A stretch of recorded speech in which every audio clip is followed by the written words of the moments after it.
저는 오늘 아침 기적을 가져오는 믿음의 네 단계에 관해서 여러분과 함께 은혜를 나누고자 합니다. 예수님께서는 한번 제자들을 데리시고 베다니에서 예루살렘으로 들어가는 도중에 있었습니다. 일찌감치 출발해서 주님이 가시기 때문에 시장하셨습니다. 그런데 길가에 무화과나무 한 그루가 서 있었습니다. 주님께서 그 무화과나무 밑에 제자들을 데리고 가셔서 무화과가 있는가 찾아보았습니다. 그러나 성경은 분명히 말하기를 그 때가 무화과의 때가 아니라고 말하셨습니다. 잎만 무성하고 무화과 열매는 없었습니다. 그러다 예수님께서 그 무화과나무를 보시고 엄숙하게 말씀하셨습니다. 지금으로부터 아무도 너에게서 영원히 열매를 따먹지 못하리라. 그렇게 말씀하시고 제자들 데리시고 주님께서 예루살렘으로 들어가셔 하루 종일 말씀을 전가하시고 저녁에는 다시 베다니로 나오셨다가 주무시고 그 이튿날 아침에 또다시 베다니에서 나와서 예루살렘으로 들어가는 도중에 그 무화과나무 옆을 지나게 했는데 주님께서는 무심히 지나가시려고 하셨습니다. 그런데 베드로가 그 무화과나무를 보니까 희한합니다. 어제까지 그렇게 잎사귀가 무성하던 무화과나무가 뿌리채부터 바싹 말랐었습니다.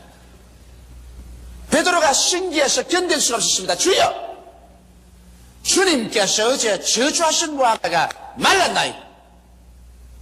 예수님은 이 기회를 이용하셔서 실물 교육으로 믿음의 위대한 힘이 어떠한 것이며 모든 사람들이 어떻게 믿음을 활용할 수 있는가, 그 비결에 대한 교훈을 말씀하시기 시작하셨습니다. 그때 예수께서 말씀하시기를 하나님을 믿어라. 누구든지 산들에 명하여 저 바다에 던지라 말하고 그것이 이룰 줄 마음에 믿고 의심하지 아니하면 그대로 되리라.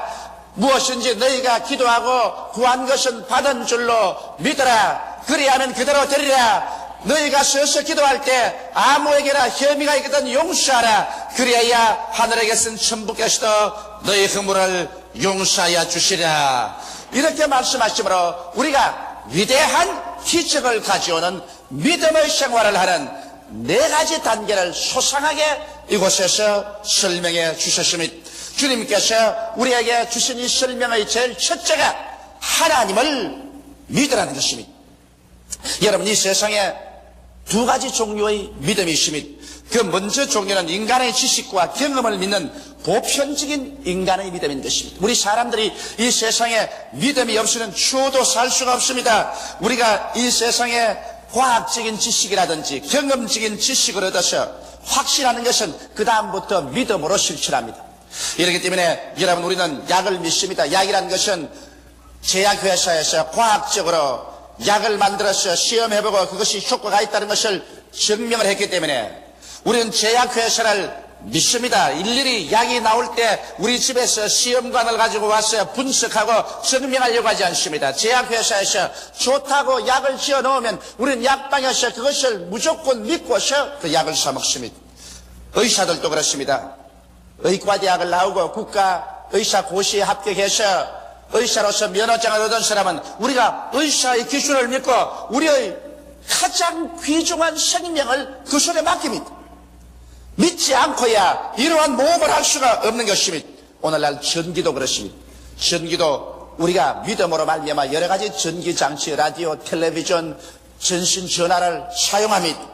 자동차도 우리가 믿고서 타고서 왔다 갔다 하며 저 공중을 나르는 비행기, 인간으로서 하면 위험천만한 같지만은 그 비행기를 믿고 태평양을 건너고 태스양을 유유히 건너서 우리는 동서로 왕래하고 있는 것입니다. 오늘날 우편국을 믿고서 우리가 편지를 보내고 또 우리의 피땀 흘려 모은 재산을 은행을 믿고서 은행에게 내가 맡깁니다. 이와 같은 것은 여러분, 우리가 과학적으로 증명된 사실을 확정하고서 그 다음부터 믿음으로 해가는 것입니다. 우리가 이 세상의 모든 것을 다 의심한다면 우리는 세상에 살아갈 수가 없습니다. 또 우리 경험을 통해서 우리가 믿는 것은 해가 동해서 뜰 것을 경험적으로 믿습니다. 그리고 온대지방에서는 우리들은 추나 추동 사시절이 틀림없이 다가올 것을 알고서 경험적으로 이 사실이 확정되기 때문에 믿고서 그럴 거라 우리의 인생 생활을 나가는 것입니다. 저녁 노을이 불고면 내일 날이 맑겠다고 우리는 믿습니다. 또 아침에 북새가 불고면 날이 흐리고 비가 오겠다고 우리는 경험적으로 알고 믿고서 그렇게 말합니다. 이와 같은 것은 우리가 인간의 지식과 인간의 경험에 있감한 보편적인 인간의 믿음인 것입니다. 이와 같은 믿음은 믿는 자라 믿지 않은 자라 누구든지 다 가질 수 있는 믿음인 것입니다. 그러나 이제 특수한 믿음, 예수께서 말씀하신 대로 하나님을 믿으라고 하시는데, 하나님을 믿는 믿음은 이제 일반적인 보편적인 믿음과는 틀립니다. 왜냐하면 믿음이라는 것은 먼저 알고 경험하고 믿는 것인데, 세상의 지식으로서는 하나님을 알 수도 없고 하나님을 경험할 수도 없기 때문에 하나님을 믿을 도리가 없습니다. 이렇기 때문에 세상 사람들은 하나님을 알지 못하고 하나님을 경험할 수 없으므로 하나님을 믿을 수가 없습니다. 주님께서 하나님을 믿으라고 말할 때는 세상의 지식이나 세상의 경험에 입각해서 믿으라는 것은 아닙니다. 하나님을 믿으려고 하면 여러분 세상 지식은 그 자리에서 일단 중지시켜야 됩니다. 세상의 경험도 일단 그것에 중지시켜야 됩니다. 하나님을 믿기 위해서는 우리는 새로운 지식을 알아야 되고 새로운 경험을 해야 되는 것입니다. 이것은 인간적인 지식이나 인간적인 경험이 도저히 미치지 못하는 새로운 지식을 얻어야 되고 새로운 경험을 얻어야 되는 것입니다. 그 지식과 경험이란 무엇일까요? 이것은 하나님을 알고 하나님을 경험하는 것이기 때문에 성경을 떠나서는 여러분 절대로 하나님을 알고 믿을 수도 없고 하나님을 경험할 수 없습니다. 그렇기 때문에 하나님을 알고 믿는다고 말하거들랑 그것은 성경 창세기부터 요한계시록 안에 있는 하나님에 대한 지식을 우리가 배우고 그것을 알고 그러고 난 다음 그 하나님의 지식에 입각해서 하나님을 믿고 하나님을 경험한다는 사실을 알아야만 되는 것입니다. 이렇기 때문에 성수를 떠나시는 여러분 하나님을 알 수가 절대로 없고 하나님을 모르면은 절대로 하나님을 믿을 수 없습니다. 모르는 것을 믿는다는 것은 있을 수가 없습니다. 이렇기 때문에 우리가 믿음을 얻으려면 하나님의 말씀을 들어야 되고 하나님 말씀을 읽어야 되고 하나님의 말씀을 공부하고 연구해서 그래서 말씀을 알고 깨달아야 믿을 수가 있는 것입니다. 하나님이 어떠하신 분에게 우리가 믿는다는 말인 것입니다. 그러고 난 다음에 예수 그리스도를 우리가 내 구주로 모셔드리게 되면 그때야 비로소 여러분과 나의 생활 속에 체험이 다가옵니다. 구원받은 체험이 다가오고 믿음, 소망, 사랑과 감격적인 은혜의 체험이 다가오므로 그 체험을 통해서 더욱 큰 믿음으로 들어갈 수 있는 것입니다. 이렇기 때문에 이것은 일반적인 보편적인 믿음이 아니라 특수한 믿음이요 특수한 체험입니다. 이것은 세상의 국민학교, 중학교, 고등학교, 대학교, 대학원 이 세상에서 얻은 지식에 입각해서 믿는 것이 아니라 이것은 특수하게 성경 말씀에 입각해서 성경을 통해서 깨달은 하나님의 지식, 하나님을 아는 것에 입각해서 우리가 믿는 것입니다. 이렇기 때문에 여러분 우리는 이와 같은 믿음에 서서 나아갈 때 기적적인 새로운 세계를 체험하게 되는 것입니다. 이 세상에 모든 것이란 기적이 없습니다. 이 세상에는 인간의 지식과 아는 것을 통해서 믿어 행하기 때문에 과학적이고 논리적이고 이성적인 것이지만은 우리가 하나님에 대한 믿음이라는 것은 성경을 통해서 하나님에 대한 지식을 알고 깨닫고 믿고 경험하기 때문에 하나님은 창조주이시므로 우리는 그 가운데서 놀라운 기적을 체험할 수가 있는 것입니다. 하나님의 뜻을 우리가 알아보면 여기에 놀라운 뜻들이 많습니다. 하나님은 예수를 보내셔서 우리를 구원하시기를 원하신다는 지식이 성경에 기록되기 때문에 우리는 구원을 믿을 수 있고 구원을 받을 수 있습니다. 우리는 성경을 통해 하나님께서 여러분과 나를 치료하기를 원하신다는 지식을 얻을 수가 있습니다. 예수께서 우리 연약한 것을 친히 담당하시고 병을 짊어지고 가셨다는 지식이 여기에 있기 때문에 그것을 알고 우리는 예수 이름으로 병 나을 것을 믿고 기도할 수 있는 것입니다. 우리는 성경을 통해 하나님께서 원수 마귀의 권세를 철폐하시고 무장을 해외에 세제하시고 마귀를 주님께서 멸하셨다는 것을 기록해 놓았기 때문에 마귀의 회방에서 우리를 건져줄 것을 우리가 믿고 하나님께 기도할 수 있습니다. 성경 말씀에 따라서 하나님께서는 여러분과 나의 저주와 모든 낭패와 실망을 예수께 담당시켜서 그리스도께서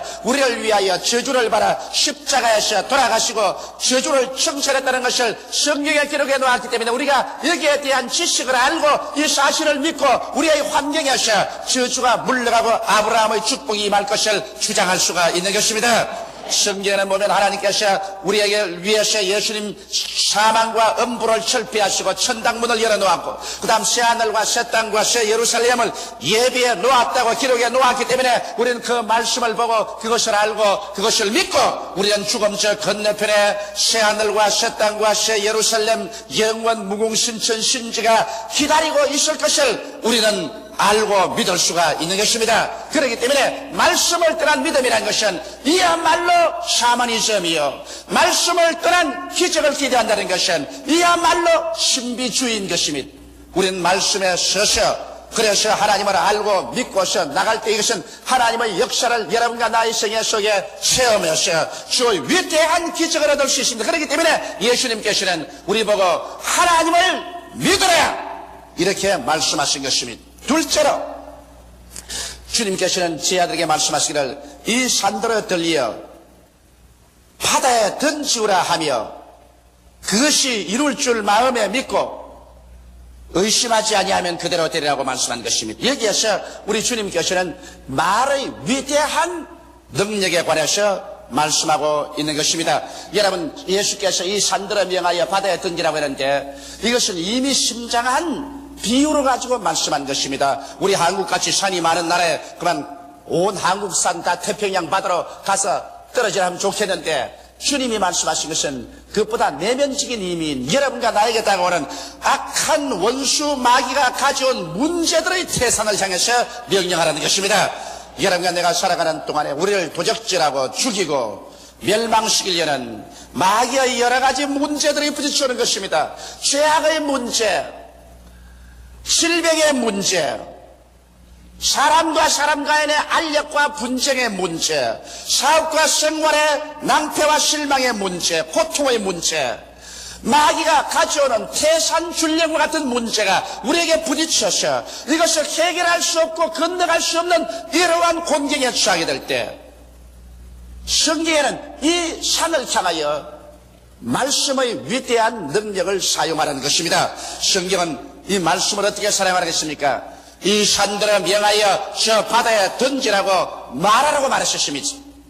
그러나 우리는 평생에 말을 해도 별로 역사가 없는데요, 이렇게 질문할 사람이 있을는지 모르겠어요. 그러나 성경은 마음에 의심하지 말고 명하면 이루어진다고 말씀하고 있는 것입니다. 그런데 여러분, 믿고 의심하지 말아야 되는데 우리의 마음속에 그렇게 말하려고 해도 마음속에 의심이 생기고 불안한 이유는 어디 있을까요? 죄가 있을 때 확신을 잃어버리고 자신이 없습니다. 자신이 없을 때 여러분 믿음이 안 생깁니다. 우리가 우리 마음속에 하나님 앞에 설 때 끓임이 없으면 마음이 담대하고 자신이 생기고 믿음이 생겨서 이 산들은 명하여 저 바다에 던지라고 말할 수 있지만은 내 마음속에 분명히 내가 아는 죄가 있고 하나님이 아는 죄가 있고 양심이 나를 정죄하고 있으면 자신을 잃어버리고 마는 것입니다. 자신이 없을 때 하나님을 믿음이 생기지 않고 의심이 생깁니다. 또 그뿐 아니라 내가 번연히 불순종의 생활을 하는데 내가 확신을 가지고서 이 산들을 명하여 저 바다에 던지라고 할 수 없습니다. 내가 주의를 거룩히 지키지 않는데, 내가 11조를 도적질하고 있는데, 내가 하나님의 말씀에 순종해서 이 세상에 살지 않고 있는데, 내가 필요하다고 해서 이 산들을 명하여 저 바다에 던지라고 한다고 해서 그것이 이루어지지 않습니다. 이러기 때문에 마음에 믿고 의심하지 않기 위해서는 죄악을 회개해야 되는 것입니다. 마음에 그리끼고 양심이 그리끼는 것을 회개하고 주님 앞에서 보혈로 씻어버려야 되고 불순종의 생활을 청산해서 하나님의 뜻에 세워놓은 삶을 살고 난 다음에는 그 다음 여러분 입을 열어서 여러분의 생활 가운데 언제나 창조적인 선언을 하라는 것입니다. 여러분의 말은 여러분이 생각하는 것보다 더 위대하게 여러분의 운명과 환경을 변화시키는 능력이 있습니다. 성경은 여러분과 나로 하여금 하나님의 형상과 모양대로 지어받았다고 말한 것입니다. 하나님께서는 말씀으로 천지를 지으셨습니다. 하나님은 말씀의 에너지를 통해서 모든 만유를 창조하셨습니다. 오늘날 여러분과 나는 하나님의 형상과 모양대로 지음받았을 뿐 아니라 오직 하나님의 형상과 모양으로 지음받은 사람이 행할 수 있는 창조적인 말을 바랄 수가 있는 것입니다. 이 말을 통하여 여러분과 나의 인격뿐 아니라 우리의 환경과 운명이 지배되고 창조된 것입니다. 이렇기 때문에 예수님께서는 무화과나무를 보시고 지금으로부터 영원토록 아무도 너에게서 열매를 따먹지 못하려고 말씀하셨는데 그대로 무화과나무가 죽어버리고 마는 것입니다. 여기에서 예수님께서 우리 입에서 나오는 말씀의 위력을 표본으로 보여주신 것입니다. 이래서 여러분과 나는 오늘날 우리 입에서 이와 같은 창조적인 말을 항상 사용함으로 믿음의 위력을 사용하자는 것입니다. 우리 가정에서 슬픔은 떠나간다. 모든 질병은 사라진다. 모든 낭패와 실망은 없어져 버리고 만다. 나는 승리자다. 나는 성공한다. 나는 축복을 받은 사람이다. 이 얼마나 놀라운 말인 것입니까? 죄악을 이기고 살아간다. 마귀는 나에게 도적질하고 죽이고 멸망시키지 못한다. 마귀는 물러가야만 한다. 질병에서 나는 건강하고 보호를 받는다. 올해는 나는 축복을 받고 있다. 나는 영생을 얻은 사람이다. 문제는 해결된다. 절망은 사라진다. 실패는 없어진다. 이와 같은 말들이 얼마나 위대한 힘을 발휘하셔 부정적인 세력을 뿌리쳐 봐버리고 여러분을 승리의 단계에 얹어놓는지 형언할 수 없는 위력이 있습니다. 그러나 이 말을 사용할 줄 모르고 나는 못해요, 나는 안 돼요, 나는 할 수 없어요, 우리는 망해요, 우리는 이제는 죽었어요, 나는 이 병들어 죽을 거예요, 나는 사업에도 다 낭패였어요, 나는 낙제생이요, 나는 패배자요, 모든 것이 끝장났어요. 이러한 말을 할 때 그 말이 그 인생을 완전히 무화과나무 잎이 말라버리듯이 말라버리게 만들어지고 사망과 절망을 가져온다는 것을 알아야 되는 것입니다. 이러므로 예수께서 우리에게 가르친 이 말씀에 주님께서 진실로란 말을 붙였습니다. 내가 참말을 말하고 거짓말을 하지 않는 것입니다. 그렇기 때문에 너희 입술에 말을 가지고서 너희 살리기도 하고 죽이기도 한다는 사실을 알라는 것입니다. 이러므로 오늘 이 시간부터 여러분 우리는 긍정적으로 말하십시다. 그럴 때 하나님께서는 우리의 말을 따라서 하나님의 능력으로 나타나기 시작하는 것입니다. 그리고 이와 같이 긍정적인 말을 하면서 그 말이 이루어질 것을 우리가 기대하고 살아나갈 때 하나님께서는 그 기대를 쫓아서 우리가 상상할 수 없는 위대한 능력을 나타내는 것입니다. 성경에는 죽고 사는 권세가 혀에 있다고 말했었습니다. 우리 입에서 한 말로 우리가 묶이며 입에서 한 말로 우리가 사로잡힌다고 말했었습니다. 이러므로 예수께서 가르친 믿음의 둘째 단계인 긍정적인 말로서 믿음으로 의심하지 않고 늘 말하는 습관을 우리 생활에 붙이게 되시기를 주의 이름으로 축원합니다. 셋째로 주님께서는 무엇이든지 기도하고 구하는 것은 받은 줄로 믿으라. 그리하면 그대로 되리라고 말하는 것입니다. 여러분, 기도하고 구한다는 것은 마음의 뜨거운 소원인 것입니다. 마음의 뜨거운 소원을 가지고서 우리 하나님 앞에서 부르짖어 기도할 때 얼마까지 기도해야 되겠는가? 여러분은 기도를 많이 하는 경험이 계십니다. 여러분이 기도를 할 때 이것이 반드시 응답을 받는다는 그와 같은 단계까지 기도하려면 얼마나 해야 될까요? 이 성경은 거기에 대한 것을 우리에게 완전히 보여주고 있습니다. 무엇이든지 소원하고 기도하는 것은 마음속에 성령의 도우심으로 말미암아 이 기도가 이루어졌다는 확신이 생길 때까지 기도하는 것입니다. 기도하고 구한 것은 받은 줄로 믿어라. 받은 줄로 믿어지는 그와 같은 확신이 마음속에 생길 때까지 기도하는 것입니다. 그래서 기도하고 난 다음 성령으로 말미암아 신기하게 마음의 평안이 우리의 심령을 점령하고 그러고 난 다음 갑자기 우리의 마음속에 눈에 아무 증거 안 보이고 귀에는 아무 소리 안 들리고 손에는 잡히는 건 없는데도 불구하고 기도가 응답받았다는 확신이 마음에 줄기차게 채워줍니다. 아마 이런 체험을 오늘 제 설교는 여러분들이 한두 번은 다 해보셨을 것입니다. 저는 이 사실 이런 체험을 너무나 많이 하기 때문에 잘 알고 있습니다. 저는 금년도에 들어와서 하나님 앞에 엎드려 기도할 때 하나님이여 금년도 우리 교회 2만 구역에 35만 성도에 도달하게 하여 주시옵소서. 입에서 기도가 나오자마자 즉시로 하나님의 성령께서 내 믿은 대로 될지어다고 말씀하십니다. 내 마음속에 이미 이루어진 모습이 확실히 보이는 것 같고 마음속에 꽉 들어차고 마음에 평안이 넘칩니다. 그러니까 더 기도할 수가 없어요. 이미 하나님께서 응답을 해주셨는데 내가 또 강구할 수가 없어서 이제는 감사밖에 없습니다. 하나님이 이루어 주셨으니 감사합니다. 이미 마음속에 평안이 오고 없는 것이 있는 것 같이 느껴지고 주님께서 축복을 해주셨으니 이제는 감사밖에 더 있을 것이 없습니다. 이러므로 여러분께서 무엇이든지 기도하거든 받은 줄로 마음속에 확신이 될 때까지 기도하고 확신이 오거들랑 그때부터는 감사하고 긍정적으로 선언하게 되시기를 주의 이름으로 축원합니다. 넷째, 이것은 대단히 중요한 것입니다. 우리의 믿음의 생활, 기적을 가져오는 신앙생활에서 아주 중요한 것입니다. 이것은 서서 기도할 때 아무에게나 혐의가 있거든 용서하라. 그래야 하늘에 계신 천부께서도 너희 허물을 용서해 주시라 했었습니다. 우리 하나님께서는 여러분 우리가 이웃에게 마음에 혐의와 원한을 품고 있으면 하나님은 역사하지 않습니다. 왜냐하면 하나님은 사랑이시기 때문에 우리의 마음속에 미움이나 분노를 갖고 있으면 이것은 어떠한 상황에도 하나님께서 응답할 수 없습니다. 왜냐하면 우리는 하나님 앞에서 우리의 한없이 큰 죄를 용서받았었습니다.